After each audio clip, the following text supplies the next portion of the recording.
나는 어렸을 때 코끼리를 삼킨 보아 구렁이를 그렸습니다. 그런데 어른들은 모자를 그렸다며 장난치지 말라고 했습니다. 실망한 나는 화가가 되기를 포기했습니다.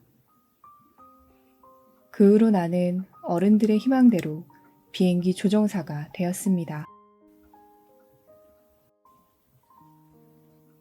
6년 전 나는 비행을 하다가 비행기 고장으로 사하라 사막에 떨어졌습니다.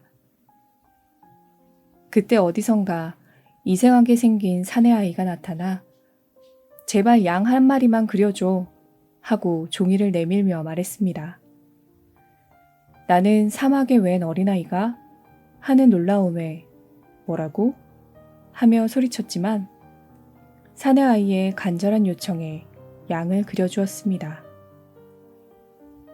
그러나 아이는 계속 다른 양을 그려달라고 졸랐습니다. 귀찮아진 나는 상자를 하나 그려주었습니다. 바로 이거야. 양이 잠들었잖아. 아이는 만족하며 미소를 지었습니다. 나는 이 아이는 누굴까? 어디에서 살까? 궁금해지기 시작했으나 아이는 아무 말도 하지 않았습니다. 어느 날 아이는 아저씨는 어느 별에서 왔어요? 하고 물었습니다. 나는 놀라며 그럼 너는 지구 말고 다른 별에서 왔니? 하고 되물었습니다. 아이는 잠시 생각하다 내가 사는 별은 집 한 채만한 크기야. 바오밥 나무같이 큰 나무에 씨가 날아오면 더 자라기 전에 빨리 뽑아버려야 해. 그렇지 않으면 별이 터져버리거든. 하고 대답했습니다. 어린 왕자는 슬픈 표정으로 밤하늘을 바라보며 두고 온 작은 별을 걱정하는 것 같았습니다. 양이 장미꽃을 먹을까? 네 별에 장미꽃도 있니? 어린 왕자는 대답하지 않았습니다. 어린 왕자가 입을 다물자 나는 나사를 조이기 시작했습니다. 비행기를 수리하고 있는 내게 어린 왕자는 계속 물었습니다. 양이 가시가 있는 장미꽃을 먹을까? 먹을 수 있을까? 나는 비행기가 고쳐지지 않으면 살아서 돌아갈 수 없다는 생각에 매우 화가 났습니다. 그만해. 나는 지금 중요한 일을 하고 있어. 그러니까 말도 안 되는 소리나 하지도 마. 중요한 일이라고? 뭐가 중요해? 바쁘다 바빠 라고 말하는 어른들의 말. 나는 믿지 않아. 그들은 사람이 아니야. 버섯이야. 어린 왕자가 매우 화가 난 듯이 보여 나는 그저 바라만 보았습니다. 수백 년 전부터 꽃들은 가시를 만들었지. 그러나 양들은 수백만 년 전부터 꽃들을 먹었어. 가시를 만들어도 양은 계속 꽃들을 먹는데 꽃은 왜 가시를 만드는 거야? 내가 사랑하는 단 하나의 꽃을 양이 먹어버릴 수도 있잖아. 그게 중요한 문제가 아니라고? 밤하늘의 별을 보며 저기 어디엔간 내 꽃이 있겠지 하며 행복할 수도 있는데 양이 그 꽃을 먹을지 안 먹을지가 중요한 문제가 아니란 말이야? 어린 왕자는 흐느껴 울었습니다. 내가 양에다 굴레를 그려줄게. 네 꽃 위에는 갑옷을 그려주고. 나는 어떻게 어린 왕자를 달래야 할지 몰랐습니다. 그래서 나는 어린 왕자가 두고 온 작은 별의 꽃에 대해 더 많이 알게 되었습니다. 어느 날 어린 왕자가 살고 있는 별에 씨앗 하나가 떨어졌습니다. 그 씨앗은 자라서 꽃으로 피어났습니다. 넌 참 아름답구나. 그렇죠? 꽃은 우쭐하며 말했습니다. 게다가 나는 가시를 4개씩이나 가지고 있어요. 호랑이가 덤벼들어도 전혀 문제 없다고요. 이 별에는 호랑이가 없어. 게다가 호랑이는 풀을 먹지 않아. 그러자 꽃은 자존심이 상한 듯 말했습니다. 나는 풀이 아니에요. 어린 왕자는 미안해하며 용서해달라고 말했습니다. 그러자 꽃은 어린 왕자에게 바람막이를 해달라며 졸랐습니다. 꽃은 억지로 기침을 하면서 여기는 시설이 좋지 않군요. 얼른 바람막이를 해주세요. 라고 말했습니다. 알았어. 빨리 찾아볼게. 꽃은 더욱 심하게 기침을 해댔습니다. 나는 그때 그 꽃이 거만하고 까다롭다고만 생각했지. 꽃이 향기와 아름다움으로 나를 즐겁게 해주고 있다는 것을 몰랐거든. 나는 그 꽃을 사랑할 줄 몰랐던 거야. 어린 왕자는 후회하는 듯 보였습니다. 나는 어린 왕자가 철새의 이동을 이용하여 별에서 나왔을 거라 추측했습니다. 별을 떠나던 날 아침, 어린 왕자는 밥을 데워 먹곤 했던 2개의 화산이 혹시나 폭발하지 않을까 싶어 청소를 했습니다. 그리고 바오밥 나무의 싹들을 뽑아내고 꽃에게 다가갔습니다. 마지막으로 물을 주고 바람막이도 설치해 주려고 했습니다. 그런데 그만 슬퍼졌습니다. 잘 있어. 내가 어리석었어. 부디 행복해야 해. 어린 왕자가 말하자 꽃은 신경질을 부리지 않고 작은 기침을 했습니다. 너는 모르겠지만 난 네가 좋아. 이젠 바람막이도 필요 없어. 괜찮아. 그렇지만 바람이 불면 어쩌면 찬바람이 나한테 좋을지도 몰라. 벌레들은 어쩌고. 나비를 보려면 벌레 2-3마리쯤은 견뎌야겠지. 큰 짐승도 겁나지 않아. 내게는 4개의 가시가 있으니까. 꽃은 무섭지도 않은 4개의 가시를 보여주며 어린 왕자에게 재촉하듯 말했습니다. 어서 가, 빨리.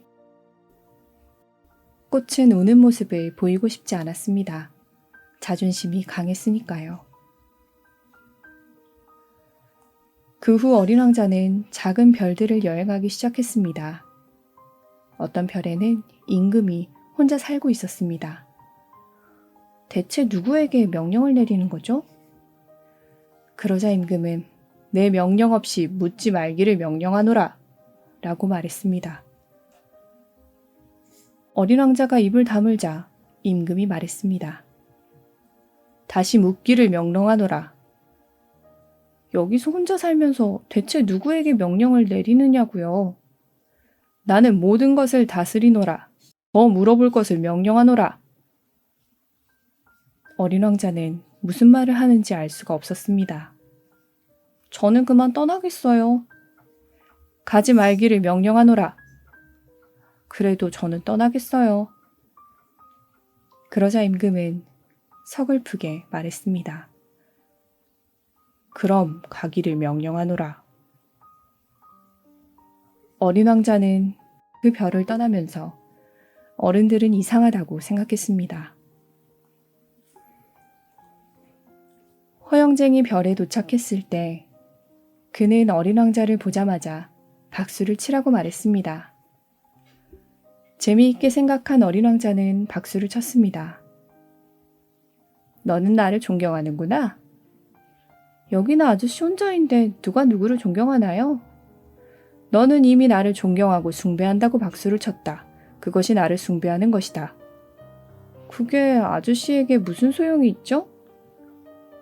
이상한 어른이라고 생각한 어린 왕자는 다시 길을 떠났습니다. 이번에는 술꾼이 살고 있는 별에 도착했습니다. 술꾼 주위에는 술병이 가득 차 있었습니다. 아저씨, 거기서 뭐해요? 어린 왕자가 묻자 술꾼이 대답했습니다. 술을 마신단다. 술은 왜 마셔요? 잊어버리려고 마신단다. 무엇을 잊어버리려고요? 창피한 것을 잊어버리려고 마신단다. 뭐가 창피한데요? 술을 마시는 게 창피하지. 어린 왕자는 고개를 갸웃하며 그 별을 떠났습니다. 네 번째 별에는 장사꾼이 살고 있었습니다. 그는 종이를 꺼내놓고 계산을 하고 있었습니다. 15에다 7을 더하면 22, 다시 22에 5을 더하면 27이로구나. 휴, 이제 5억 162만 2,731이 되는구나. 이상하게 생각한 어린 왕자가 물었습니다. 뭐가 5억이에요? 방해하지 말아라. 난 지금 중요한 일을 하고 있거든. 가만히 있자. 5억 100만에다가... 뭐가 5억 100만이라는 거예요? 별 말이다. 나는 아무도 발견하지 않은 별을 세서 내 것으로 만들고 있는 중이란다. 장사꾼은 고개도 들지 않고 말했습니다. 그걸 다 가져서 뭐 하는데요? 뭘 하긴, 세고 또 세는 거지. 나는 착실한 사람이거든. 어린 왕자는 술꾼과 비슷한 사람이라고 생각하며 다시 길을 떠났습니다. 다음 별에는 가로등에 불을 붙이는 사람이, 그 다음 별에는 하루 종일 책만 읽는 지리학자가 살고 있었습니다. 그들은 다른 사람들의 생각은 중요하지 않고 자신들의 생각만 중요하다고 생각하는 사람들이었습니다. 어린 왕자는 실망하여 계속 다른 별을 찾던 중 7번째로 지구별에 온 것이었습니다. 지구는 여행한 별 중에 비교적 큰 별이었습니다. 지구에는 임금이 111명, 지리학자가 7,000명, 장사꾼이 90만 명, 술꾼이 750만 명, 허영쟁이가 3억 1,100만 명이나 살고 있었습니다. 이들은 모두 다른 사람을 생각하기보다 자신들만 중요하다고 생각하는 사람들이었습니다. 어린 왕자가 처음 만난 것은 노란 뱀이었습니다. 넌 아주 재미있게 생겼구나. 손가락처럼 가느다랗고 다리도 없으니 여행도 할 수 없겠어. 뱀은 코웃음을 치며 말했습니다. 난 너를 멀리 데려갈 수 있어. 뱀은 어린 왕자의 발을 휘감았습니다. 나를 건드리면 누구든 자기가 나왔던 땅으로 되돌아갈 수 있단다. 네 별이 그리우면 나는 너를 도울 수도 있지. 잘 알았어. 그런데 너는 수수께끼 같은 말만 하는구나. 어린 왕자는 뱀과 헤어져 사막을 걸어갔습니다. 어린 왕자는 모래 언덕과 산을 지나 계속 걷다가 사람들이 가꿔놓은 정원에 도착했습니다. 그곳에는 어린 왕자의 별에 있는 것과 같은 꽃이 5,000송이나 피어 있었습니다. 너희들은 누구니? 응, 우린 장미꽃이야. 어린 왕자는 몹시 슬퍼졌습니다. 장미꽃은 이 세상에서 자기 별에 있는 꽃 하나뿐인 줄 알았는데 이렇게 많이 피어 있다니 기가 막혔던 것입니다. 어린 왕자는 풀밭에 엎드려 울었습니다. 그때 여우가 나타났습니다. 안녕? 이리 와 놀자. 난 아주 쓸쓸하단다. 슬픔에 잠겨있던 어린 왕자는 여우에게 말을 걸었습니다. 난 너하고 놀 수 없어. 나는 길들여지지 않았거든. 길들여진다는 것이 무슨 말이야? 그건 관계를 맺는다는 거야. 관계를 맺는다고? 여우는 잠시 생각에 잠기더니 말을 했습니다. 너는 그냥 소년이고 나는 그냥 여우지. 그렇지만 네가 나를 길들인다면 나는 너에게 세상에서 하나뿐인 특별한 여우가 되는 거야. 그래. 잠시 생각에 잠긴 어린 왕자는 서글프게 말했습니다. 내 별에 있는 꽃 한 송이가 나를 길들였나 봐. 그러자 여우는 저기 봐, 밀밭 보이지? 난 빵을 먹지 않으니 밀은 소용없어. 그런데 네가 나를 길들인다면 내가 밀밭을 지날 때마다 금빛 머리카락을 가진 너를 생각할게. 제발 나를 길들여줘. 나는 친구가 필요하거든. 백화점에는 별의별 것을 다 팔지만 친구는 팔지 않아. 제발 부탁이야. 라고 애처롭게 말했습니다. 어린 왕자는 잠시 생각하더니 말했습니다. 너는 내일부터 오후 4시에 이곳에 오렴. 그럼 나는 오후 3시부터 너를 기다리며 행복해지기 시작하겠지. 그러다 4시가 지나면 안절부절 못하고 걱정할 거야. 그러니 너도 시간을 지켜. 친구 사이에도 예절은 필요하니까.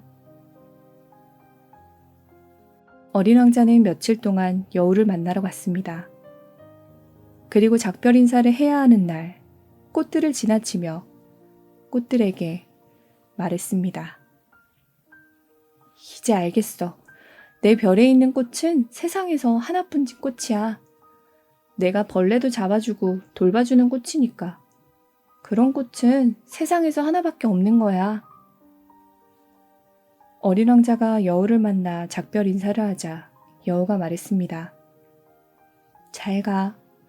내가 비밀을 하나 알려줄게.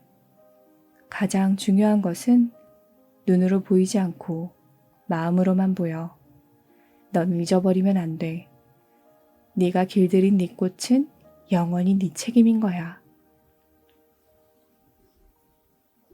나는 내 장미꽃에 책임이 있어. 어린 왕자는 여우의 말을 따라했습니다. 비행기가 고장난 지 8일째 되던 날이었습니다. 네 이야기는 아름답구나. 하지만 마실 물이 떨어졌어. 나는 목이 말라 이대로 있다간 죽을지도 몰라. 죽게 되더라도 친구를 둔다는 건 좋은 일이야. 하지만 우물을 찾으러 가자. 우리는 걸음을 옮기기 시작했습니다. 잠시 후 어린 왕자는 물은 마음에도 좋을 거야. 그리고 우리에게 보이지 않는 꽃이 있어서 별들이 아름다운 거야. 마찬가지로 어디엔가 우물이 숨어 있어서 사막이 아름다운 거겠지 라고 말했습니다. 우리는 거의 밤새워 걸어서야 우물을 발견했습니다. 우물가로 간 어린 왕자는 물을 한 모금 마시며 말했습니다. 사실은 오늘이 이 별에 온 지 1년째 되는 날이야. 다음 날 저녁 일을 마치고 돌아오는데 어린 왕자가 누군가와 말을 하고 있었습니다. 넌 정말 독을 가지고 있니? 날 아프게 하지 않을 자신이 있어? 나는 무슨 말인지 알 수가 없어 뛰어가 보니 독사 한 마리가 어린 왕자를 위협하고 있었습니다. 내가 다가가 위협하자 독사는 사라졌습니다. 어린 왕자는 내게 말했습니다. 나는 오늘 나의 별로 돌아가려고 해. 너 혹시 무슨 꿈을 꾸고 있는 거 아니니? 어린 왕자는 웃으며 말했습니다. 아저씨가 어떤 별에 있는 꽃을 사랑하게 된다면 모든 별들이 꽃같이 보일 거야. 내가 떠난 다음 아저씨가 별을 쳐다보면 모든 별에서 내가 웃는 것처럼 보일 거야. 이게 내 작별 선물이야. 그리고 오늘 밤에는 오지 마. 나는 놀라며 말했습니다. 아니야, 나는 네 곁에 있을 거야. 나는 죽은 것처럼 보일지도 몰라. 하지만 몸은 너무 무거워서 내 별까지 가지고 갈 수 없어. 내 별에 가서 별을 보면 아저씨와 함께 마신 물이 생각날 거야. 그러면 내게는 모든 별들이 물방울처럼 보이겠지. 자, 이제 끝났어. 어린 왕자는 일어서서 한 발을 내딛다가 쓰러졌습니다. 그의 발목 근처에서 노란빛의 독사가 힐끗 나타났다 사라졌습니다. 그가 떠난 후 나는 집으로 돌아왔습니다. 비행기가 다 수리되었기 때문입니다. 밤에 창을 열고 별들을 바라보며 나는 내가 그려준 어린 양이 꽃을 먹었는지 안 먹었는지 걱정이 되었습니다. 꽃을 먹었다고 생각하면 모든 별들이 어린 왕자가 울고 있는 것처럼 보이고, 꽃을 먹지 않았다고 생각하면 장미꽃과 함께 어린 왕자가 웃고 있는 것처럼 보였습니다. 생각이 달라지면 세상이 달라져 보입니다. 다른 어른들은 양이 꽃을 먹었는지 안 먹었는지가 왜 중요한지 모를 것입니다. 이것이 내게는 가장 아름답고 쓸쓸한 풍경입니다. 어린 왕자를 만나고 헤어진 곳이니까요. 만일 이런 곳을 지나다가 어린 왕자를 만나게 되면 제게 편지를 주세요. 그 애가 돌아왔다고.